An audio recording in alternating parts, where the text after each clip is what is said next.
Amazon के जंगलों में एक एलियन शहर मिला है। साल 1839 में नेचुरलिस्ट मैनुअल फेरेरा लागोस को ऐसे ही नॉर्मल डिस्कवरीज करते हुए एक दिन एक 10 पेज की मैन्युस्क्रिप्ट मिली थी, जिसका इंग्लिश टाइटल था historical relation of an occult large very old settlement with no inhabitants that was found in the year 1753। Manuscript 512 के नाम से नेशनल लाइब्रेरी ऑफ ब्राजील में रखवाई गई इस मैन्युस्क्रिप्ट को लेकर ये डिटेल दी गई थी कि इस मैन्युस्क्रिप्ट में साल 1753 में कुछ बैंडिरांटेस, आसान भाषा में जिन्हें आप कॉलोनियल ब्राजील के दौर के एक्सप्लोरर्स मान सकते हैं, उनके द्वारा बाहिया ब्राजील में एक लॉस्ट सिटी को खोजने की और उसकी डिटेल्स बयां करने की डिस्क्रिप्शन लिखी हुई थी। अब देखो, इतिहास में ऐसे डॉक्यूमेंट्स और मैन्युस्क्रिप्ट्स की कमी नहीं है जो कि लॉस्ट सिटीज के किस्से सुनाते हो, मगर इस खोज के करीब 80 साल बाद ये डॉक्यूमेंट कोलोनल पर्सी हैरिसन फॉसेट को मिला, जिन्होंने इस शहर की खोज में अपने आप को झोंक दिया।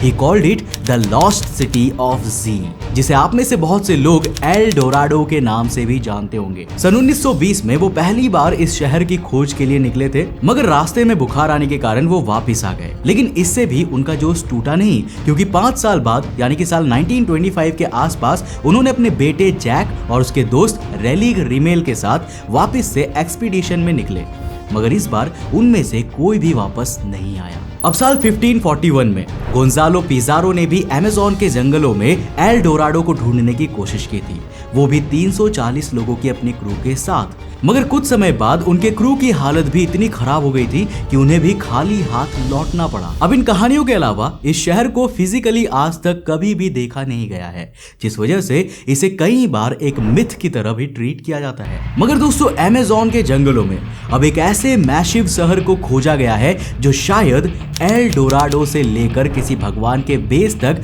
कुछ भी हो सकता है। कैसे? वेल, आज के इस वीडियो में हम इसी के बारे में बात करने वाले हैं। तो हेलो गाइस, मैं हूं कौशिक और चलिए शुरू करते हैं एक और नए एपिसोड को। दोस्तों, अमेज़न में किसी भी तरह के एक्सपीडिशन को अंजाम देना हमेशा से इसीलिए कठिन रहा है क्योंकि इतने डेंस फॉरेस्ट में कुछ भी खोज पाना ही नेक्स्ट टू इम्पॉसिबल हो जाता है। हावेवर, वैज्ञानिकों ने इस बार एक नया तरीका आजमाया।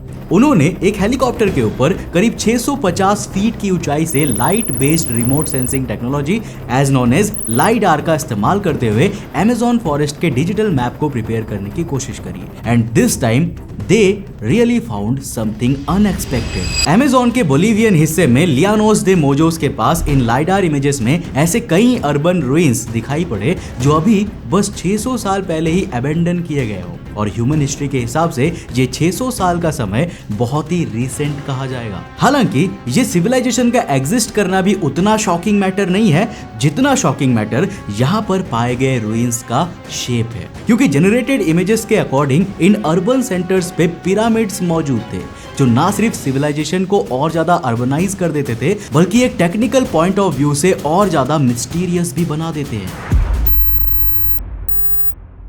अब इस जगह की लाइडार मैपिंग से लिए लोकेशन और आर्किटेक्चर के हिसाब से इन रुइंस के बारे में 2 चीजें पता लगाई गई है। पहला तो ये कि ये रुइंस कासारेब कल्चर के दौर के थे जो इस रीजन में 500 से 1400 एडी के बीच रहा करते थे, और दूसरा ये कि उस दौर के हिसाब से अमेज़ोनियंस को जिस तरह से सोचा जाता था ना, इसके रुइंस उस इमेजिनेशन से काफी ज्यादा एडवांस पाए गए थे। बेटी मेगर्स क्लासिक आर्कियोलॉजी के सबसे बड़े नामों में से एक है। वो हमेशा से कई पुराने आर्कियोलॉजिस्ट के साथ इसी आइडिया को प्रपोज करती रही है कि अमेज़न बेसिन इन्वायरमेंटली इतनी फिट नहीं है कि वो एक सिग्निफिकेंटली लार्ज पॉपुलेशन को हैंडल कर सके। ऊपर से यहाँ के ट्रेडिशनल पॉइंट ऑफ व्यू को देखते हुए हमेशा से यही अज्यूम किया जाता रहा है कि यहाँ काफी पिछड़े हुए इंडिजीनियस ट्राइब के लोग ही रहते होंगे, जिनकी डेवलपमेंटल ग्रोथ सिर्फ शिकार करने और स्लैश एंड बर्न एग्रीकल्चर तक ही सीमित रही होगी। लेकिन ये खोज और इसके साथ लियानोस दे मोक्सोस के एग्रीकल्चरल रिमेन्स इस बात के साफ सबूत थे कि यहाँ पे रहने वाले लोग अपने आप में एक सिविलाइजेशन क्रिएट कर रहे थे जो मॉडर्न डे आर्किटेक्चर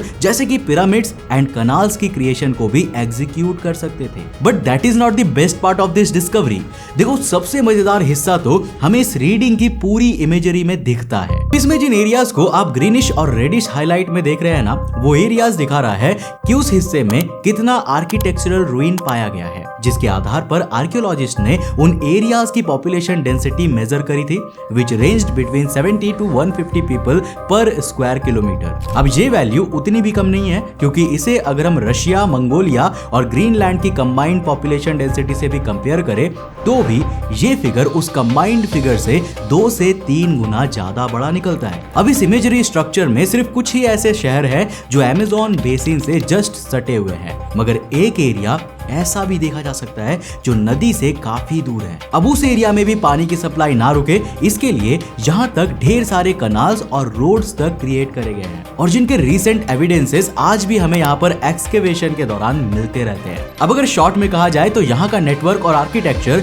भारत के कई मेट्रोपॉलिटन सिटीज जैसे कि मुंबई वगैरह से भी कुछ मामलों में बेटर था, और इसके बहुत हाई चांसेस है कि इन लोगों के पास कॉस्मोस या इवन साइंस को लेकर ऐसी एंशिएंट नॉलेज भी हो सकती होगी जो अब एक्सटिंक्ट हो गई हो। क्योंकि जनरली ऐसा हमेशा नोटिस किया गया है कि जिन इलाकों में पिरामिड्स पाए जाते हैं ना, उन इलाकों के पास एस्ट्रोनॉमिकल मार्वेल या उनकी हायरोग्लाइफ्स में साइंस स्टफ कार्व्ड रहा है। अब उदाहरण के लिए ग्रेट इजिप्शियन पिरामिड्स को ही देख लीजिए, विच मींस यहाँ के भी लोग साइंस के मामले में हो सकता है काफी एडवांस्ड रहे हो। मगर इन सभी फैक्ट्स के बाद ऐसे में अभी भी इस जगह को लेकर 2 सवाल आते हैं। पहला तो ये कि जब ये लोग आर्किटेक्चरली इतने फ्लोरिश्ड थे तो ये सिविलाइजेशन एक्सटिंक्ट कैसे हुई, और दूसरा ये कि वो अमेज़न सॉइल जिसको हमेशा से बैरन माना जाता है, उसने एक एग्रारियन सोसाइटी को कैसे सपोर्ट किया। और अब मेरे दोस्त, हम इन दोनों ही सवालों का इत्मीनान से जवाब देने वाले हैं।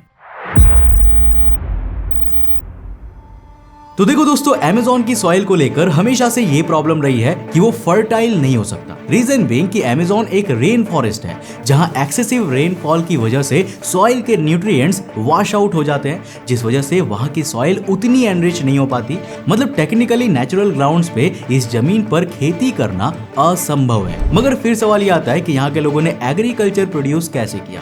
And here comes the interesting part, जिसे 2 कैटेगरीज में डिवाइड किया जा सकता है। देखो, पहले तो वो स्लैश एंड चार टेक्निक का इस्तेमाल करते थे, जिसके प्रोसीजर में वो लोग क्लियर्ड वेजिटेशन को धीमी आंच में जलाकर उसके द्वारा क्रिएट होने वाले चारकोल को एक बंद एनवायरनमेंट में प्रोड्यूस करते थे, कुछ इस तरह से। अब इस तरीके की मदद से चारकोल हवा में रिलीज होने के बजाय सॉइल में मिक्स हो जाता था, इंक्रीजिंग इट्स फर्टिलिटी। अब एक और चीज जो यहाँ के लोगों के हायर इंटेलेक्ट को दिखाती है, वो है यहाँ की फर्टिलिटी के लिए यूज किए गए मिक्सचर्स।